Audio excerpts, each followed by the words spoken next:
Hello बच्चों, कैसे हो? तो इस वीडियो में क्या पढ़ेंगे? हम पढ़ेंगे मिरर फॉर्मूला या उसे हम मिरर इक्वेशन भी कहते हैं फॉर कॉन्वेक्स मिरर। पिछले वीडियो में हमने यही इक्वेशन निकाली थी कॉनकेव मिरर के केस में।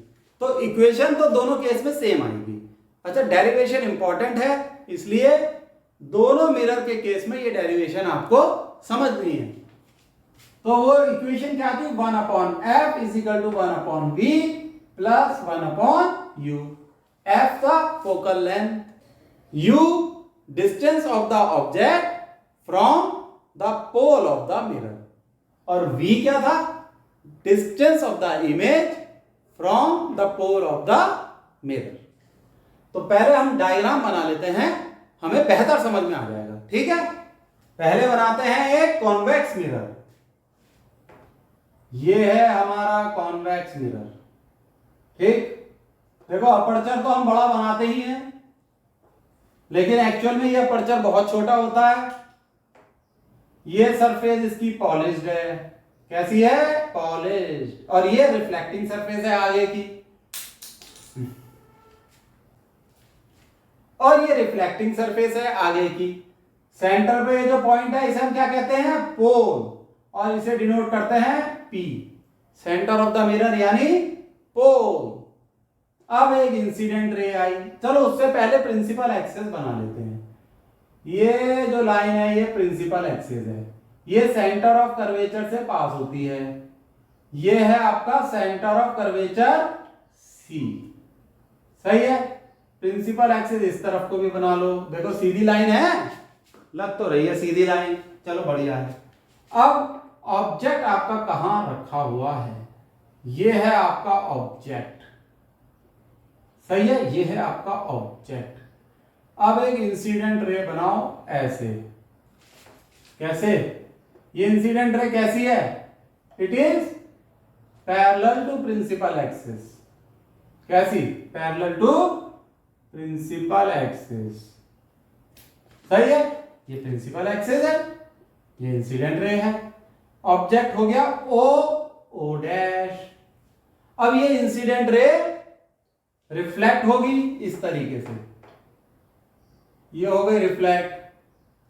जब हम इसे प्रोजेक्ट करेंगे पीछे को, तो ये फोकस से पास होगा, इसका प्रोजेक्शन। ये हो गया प्रोजेक्शन फोकस से पास। देखो बच्चों, वैसे तो आप ये सब जानते ही हो, पढ़ चुके हो पिछले वीडियो में, ये आया। ठीक है, तो ये पॉइंट क्या है? F, यानी कि फोकस ऑफ द मिरर। ये बात भी आपकी समझ में आ गई। अब दूसरी इंसिडेंट रे कहां से पास होगी? बताओ बताओ, कहां से पास होगी? बिल्कुल सही बताया, सेंटर ऑफ कर्वेचर से। तो हम सेंटर ऑफ कर्वेचर वाली रे क्यों लेते हैं?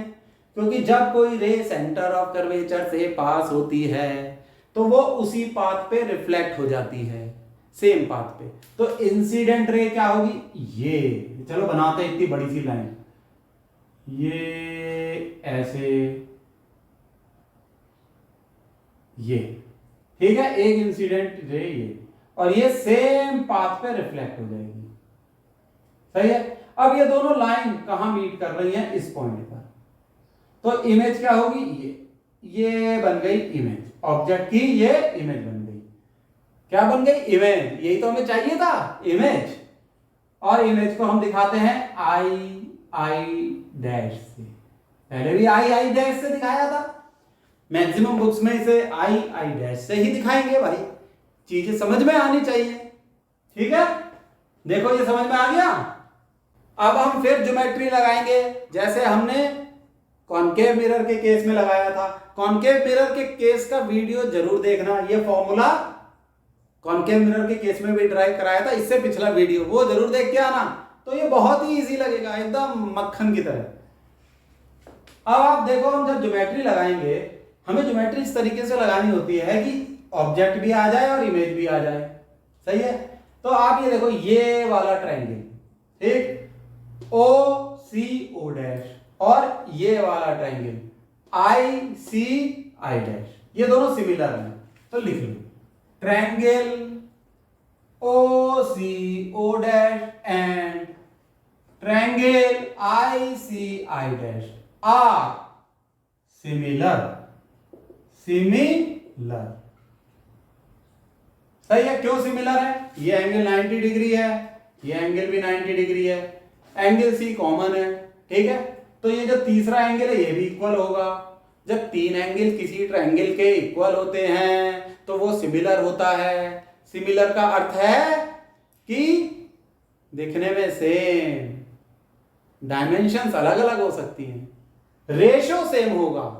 तो वो रेशो हम ले लेते हैं O O dash upon I I dash, O O dash upon I I dash equal to O C upon I C, ठीक है। ओ सी क्या है? इस ट्रायंगल का बेस, इस ट्रायंगल का। आई सी क्या है? इस छोटे ट्रायंगल का बेस। ऐसे ले लिया हमने साहब। अब हम इस पॉइंट से जहां, इस पॉइंट को हम क्या नाम देंगे? ए। इस पॉइंट से हम प्रिंसिपल एक्सिस पे एक परपेंडिकुलर गिरा देते हैं। ये गिरा दिया परपेंडिकुलर, ठीक है, गिरा दिया। इसे दे दिया नाम एन, ठीक है, ए एन। तो अब हम ट्रायंगल देखेंगे आई एफ आई डैश, एक ये छोटा triangle I F I dash और बड़ा ट्रायंगल एन एफ ए, ये दोनों सिमिलर है, ठीक। लिख लो triangle I F I dash and triangle N F, नहीं क्या है? Triangle N F A, triangle N F A are similar. सही है। Therefore, N A upon I dash equal to N F upon I F. देखो भाई, N A upon I dash equal to N F upon I F. Similarity की condition लगा दी साहब हमने। अब आप एक चीज और देखो कि N A is equal to O O dash, ठीक है, N A equal to O O dash. तो लिख लेते हैं since N A equal to O O dash, तो ये एन ए को यहां रिप्लेस कर देंगे, ओ ओ डैश लिख देंगे यहां। तो हमारा ये आया O O dash upon I dash equal to N F upon I F. तो आ गई बच्चों ये बात समझ में? तो ये डेरिवेशन लगभग सिमिलर ही है, बस ये आपका डायग्राम थोड़ा सा डिफरेंट तरीके से बनता है। इतना तो हो गया, आ गया आपको समझ में? चलो अब आगे करते हैं। इसे दे दो आप इक्वेशन 1 और इसे दे दो इक्वेशन 2। यहां खींच दो आप एक लाइन, आप नहीं मतलब मैं, आप तो सिस्टमेटिक तरीके से लिखते चले जाना। तो आप ये देख लो 1 और 2 का क्या? लेफ्ट हैंड साइड सेम है, लेफ्ट हैंड साइड सेम है, तो राइट हैंड साइड इक्वल होगी। कर दें इसे equal, O C upon I C is equal to N F upon I F.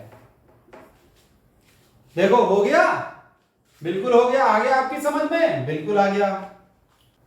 हमारा ये अपर्चर एक्चुअली में बहुत छोटा होता है, ये आपको पता है, और इस असम्पशन का हम बहुत ही खूबसूरती से प्रयोग करते हैं। असम्पशन नहीं, ये तो सच्चाई है, असम्पशन तो अभी आएगी, हैं? तो ये अपर्चर ऐसा होता है छोटा सा।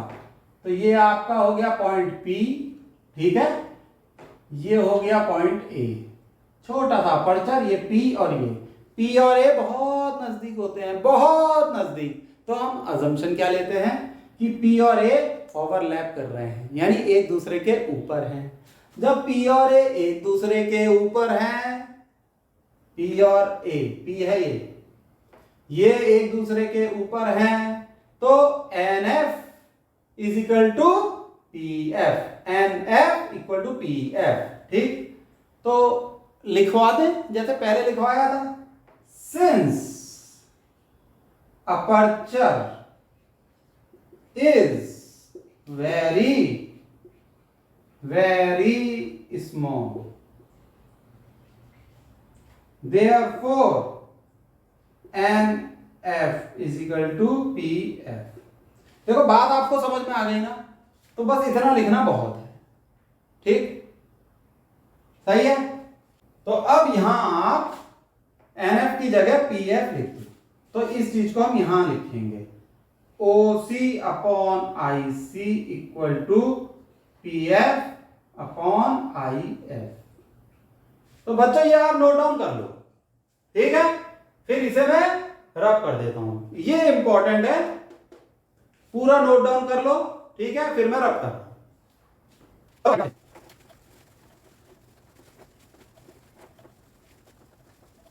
बच्चों गलती से ये डायग्राम रब हो गया था, मैंने इसे दोबारा बना दिया है। तो ये वाली इक्वेशन मैं थोड़ा ऊपर लिख रहा हूं, OC upon IC equal to PF upon IF। अब देखो इस इक्वेशन को हम कैसे कन्वर्ट करते हैं, इस इक्वेशन से खेलेंगे। तो ये इक्वेशन OC को हम लिख सकते हैं PO प्लस PC।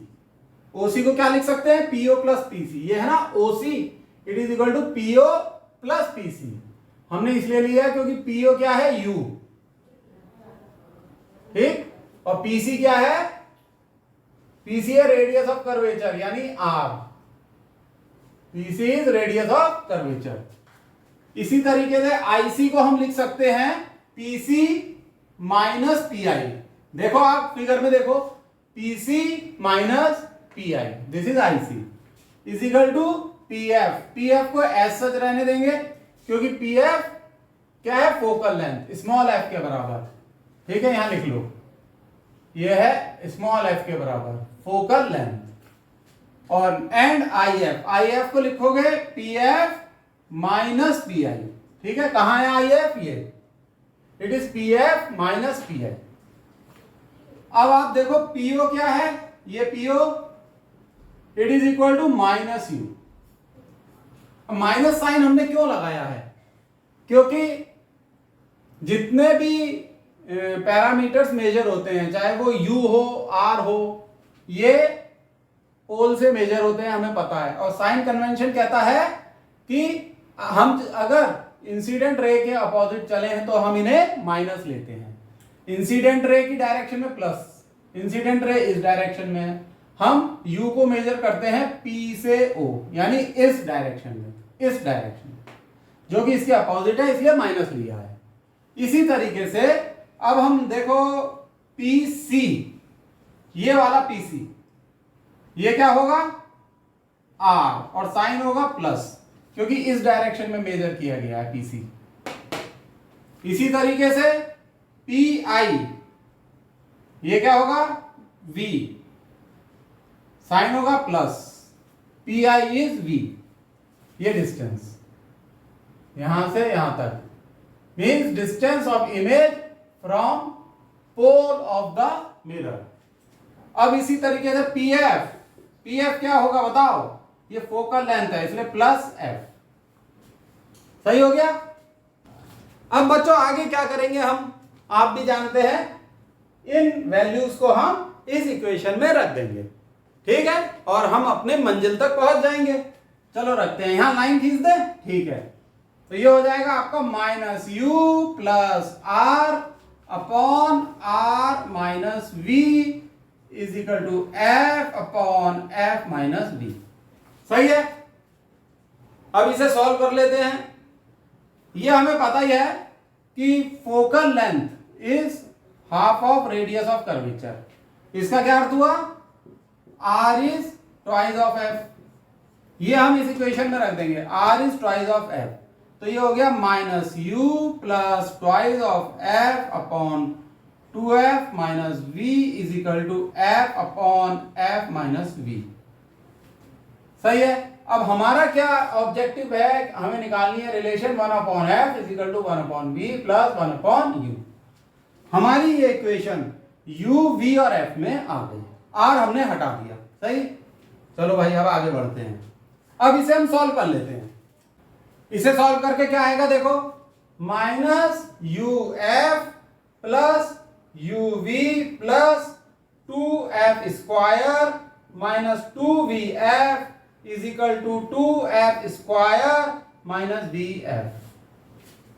देखो सही है, ऐसे मल्टीप्लाई कर दिया, cross multiplication, minus uf plus uv, ठीक है, माइनस माइनस प्लस हो गया ना ये, प्लस 2f स्क्वायर।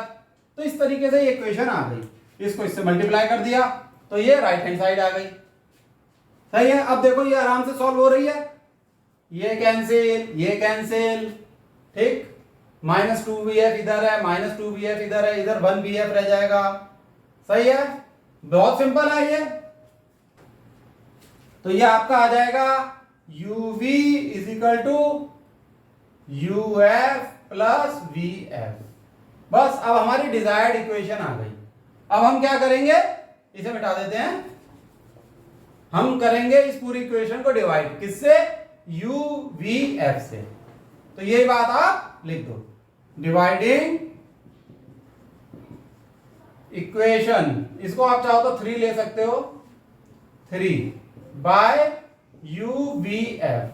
तो ये आ जाएगा uv upon uvf equal to uf upon uvf plus vf upon uvf। Divide करने से आपके पास सॉल्यूशन आ गया। फाइनल आंसर क्या है, यहां लाइन खींच दें, ये डिवाइड हो गया, uf vf vf, ये आया 1 upon f is equal to 1 upon v plus 1 upon u। ठीक है बच्चों, ये आपका फाइनल आंसर ये निकल के आ गया।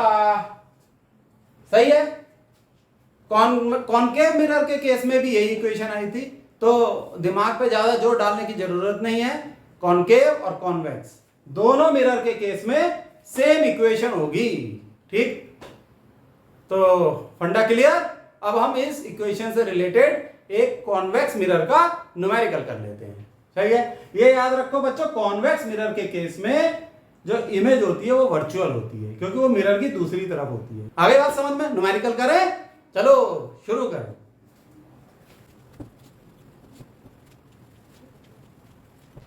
तो बच्चों ये हमारा एक सिंपल सा question, an object is placed in front of a convex mirror r equal to 0.2 metre, radius of curvature दे रखा है, कॉन्वेक्स मिरर है, the distance of the object from the mirror is 0.5 metre, find the position of the image, image की position निकालनी है। अब भाई convex mirror है तो जाहिर सी बात है कि वर्चुअल इमेज बनेगी। वर्चुअल मीन्स देखो ऑब्जेक्ट तो यहां रखा जाएगा मिरर के आगे, यानी ऑब्जेक्ट को मेजर करेंगे तो उसकी पोजीशन माइनस में आएगी। जैसे वो 0.5 मीटर है ये डिस्टेंस, तो हम ये लेंगे -0.5, क्यों, इंसिडेंट रे ऐसे चलती है और डिस्टेंस मेजर होता है इंसिडेंट रे के अपोजिट, तो हम लेंगे माइनस। अब कॉन्वेक्स मिरर में इमेज यहां बनती है कहीं, ठीक है, मींस मिरर के दूसरी तरफ, तो हमारा जो आंसर आएगा वो पॉजिटिव आएगा, पॉजिटिव वैल्यू आएगी।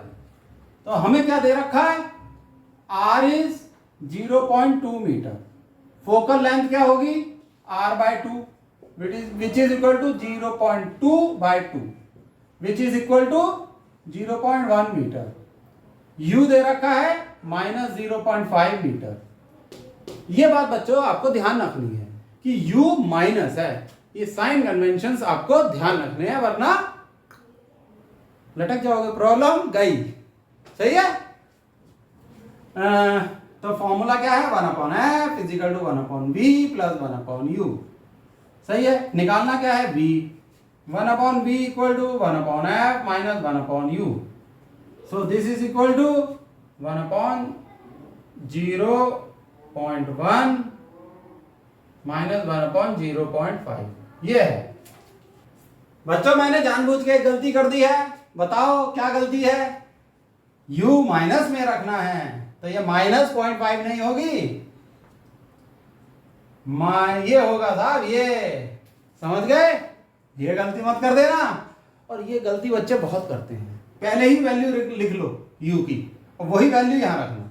तो ये अब आपका हो जाएगा 1.0.1 प्लस 1/0.5, ये हो जाएगा। अब इससे आपका v निकल के आ जाएगा, निकालो इसे। तो ये तो आपका आ जाएगा 0.6 अपॉन 0.05। अब बात है कि v क्या आ रहा है, तो v आपका निकल के आएगा 0.05 अपॉन 0.6, इससे निकल आएगी वैल्यू। तो ये v आपका आ जाएगा 0.083 मीटर। तो सही है, देखा v आपका पॉजिटिव आया। पॉजिटिव का अर्थ है इस तरफ, मिरर के दूसरी तरफ, यानी in the direction of incident ray. ये इंसिडेंट रे की डायरेक्शन है और इसे मेजर कैसे किया जा रहा है, पोल से, इस डायरेक्शन में। देखो सेम है ना इंसिडेंट रे की डायरेक्शन और मेजर करने की डायरेक्शन। तो ये है आपका 0.083 मीटर। मिल गई इमेज की पोजीशन। तो आ गया बच्चे आपको ये समझ में। चलो अब अगला वीडियो होगा मैग्निफिकेशन का, वो भी देखा जाए तो इसी वीडियो के कंटिन्यूएशन में ही है। ये चैप्टर अभी खत्म नहीं हुआ है, चैप्टर क्या बोले, ये टॉपिक अभी खत्म नहीं हुआ है, क्योंकि मैग्निफिकेशन पढ़ाने के बाद तब बनेंगे बढ़िया बढ़िया न्यूमेरिकल, बढ़िया हाई लेवल के। ठीक है, तो इस वीडियो में बाय, इसके बाद पढ़ेंगे मैग्निफिकेशन। टाटा।